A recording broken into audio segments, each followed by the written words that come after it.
April 19th, 2021. Half of all adults in the U.S. have received at least one COVID-19 shot, the government announced Sunday, marking another milestone in the nation's longest ever vaccination campaign. Almost 130 million people 18 or older have received at least one dose of vaccine, or 50.4% of the total adult population. Almost 84 million adults, or about 32.5% of the population, have been fully vaccinated. The country's vaccination rate at 61.6 doses administered per 100 people currently falls behind Israel, which leads among other countries with at least 5 million people with a rate of 119.2.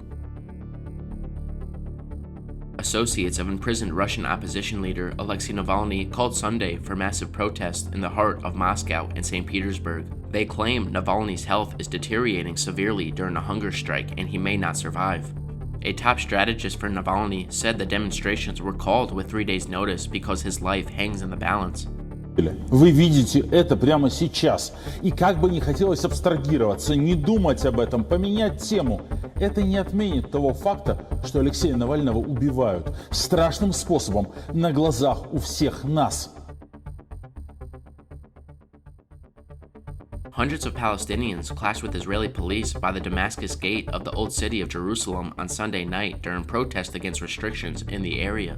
Police deployed water cannons and stun grenades, and mounted officers fanned out across the area in an attempt to disperse the crowd. 3 Palestinians were arrested, with the police accusing them of attacking officers on the scene. The former employee who shot and killed 8 people at a FedEx facility in Indianapolis legally purchased the 2 assault rifles used in the attack, despite red flag laws designed to prevent that. A trace of the 2 guns found by investigators at the scene revealed that suspect Brandon Scott Hull legally bought the rifles in July and September of last year. Deputy Police Chief Craig McCart said Hull began firing randomly at people in the parking lot of the FedEx facility late Thursday, killing 4, before entering the building, fatally shooting 4 more. He then turned the gun on himself. President Joe Biden is backtracking on his proposal earlier this year to drastically increase the number of refugees admitted into the coming months to 62,500, leaving in place a historically low limit set by former President Donald Trump as thousands of refugees wait abroad. Instead, he will keep the Trump-era cap in place at 15,000 people for the current fiscal year. A traffic stop in Brooklyn turned violent Saturday morning when a driver pulled over for running a red light hurled a Molotov cocktail at police. That man will now face federal arson charges that could potentially land him in prison up to 40 years.